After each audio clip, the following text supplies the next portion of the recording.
Thursday night football, Minnesota Vikings versus LA Chargers. Let's get it, Charger fans.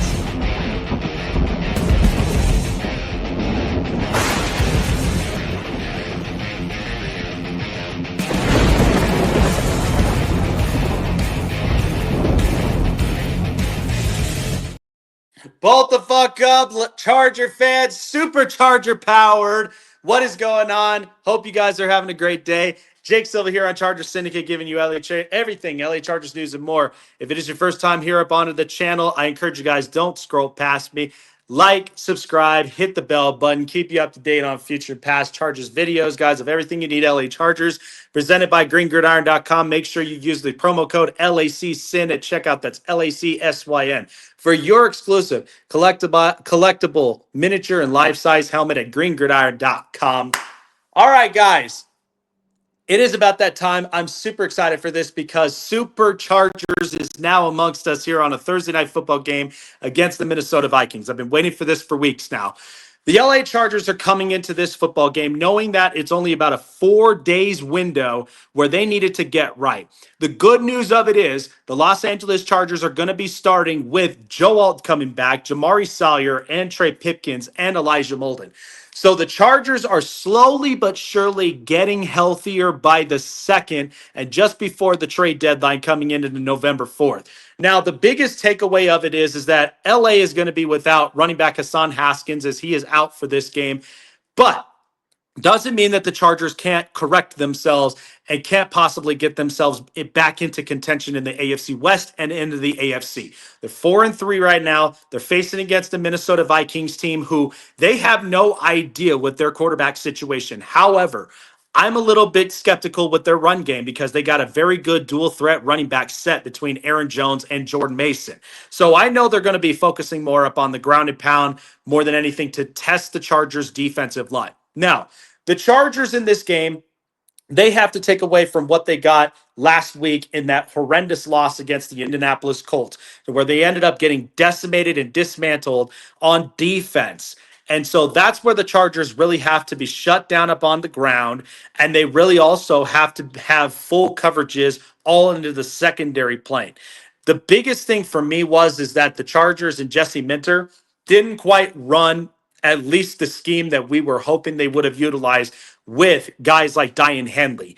I don't want him to end up moving out of the position that he's known for being, which is a coverage linebacker, because we know he can get after the runner and the quarterback. We also know that he can be that defensive threat when it comes to covering the middle of the field, especially when you got TJ Hawkinson, you got Jordan Addison, you got Justin Jefferson. You have to eliminate the midfield pass that we know Carson Wentz may end up looking up and at it.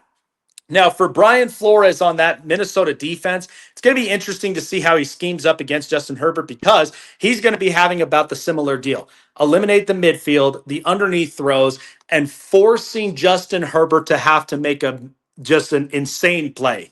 That's where you got to end up playing a lot of the containment. But the offensive line is going to be slowly coming back healthy. But hopefully there is enough pass protection help that the Chargers could use for tonight's game and for Justin Herbert to go out there and sling the ball and move the ball downfield for the Chargers to score up points. It's going to be interesting, though, all the way through. So big key takeaways. Number one is cover the midfield because we know that with TJ Hawkinson, he can get physical, he can make the catches, and also for guys like Jordan Addison and Justin Jefferson that Carson Wentz will be utilizing up from that point forward.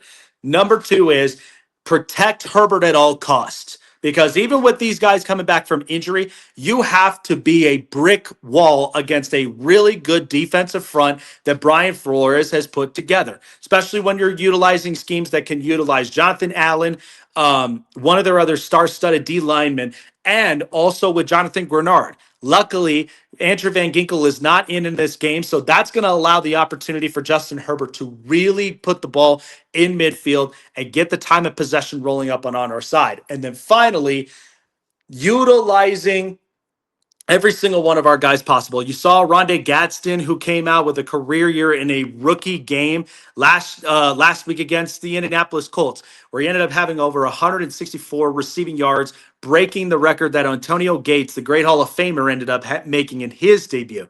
So Hopefully, this will be the opportunity where everyone gets involved. And then, not to mention, the run game also has to be efficient as well. So, Kamani Vidal, hopefully, some very good, efficient runs. But hopefully, this could be a game that the Chargers can get right, get a win, continue to compete in this division, and then at the same time, work your way up to eventually compete in the AFC conference as a whole. My final score up and into this game, I think this is going to be a lot of a game of chess, in my opinion. So I feel like this game may not end up being pictured as a fireworks show where you got both really good passers. I think this is going to be a 24-20 Chargers win here at home with their superchargers. It's going to be gritty, it's going to be physical, and I honestly think that Justin Herbert is going to find ways to put the team on his back and then get the drives that we need to keep the ball on our side of the field for the offense. So 24-20 is where I'm going with the LA Chargers winning up at home. That's going to do it here for me, guys. Like, subscribe, hit the bell button, keep you up to date on future and past videos. Jake Silva signing off. Enjoy the game tonight, and remember, bolt up all the way for our Superchargers tonight. Take care, guys.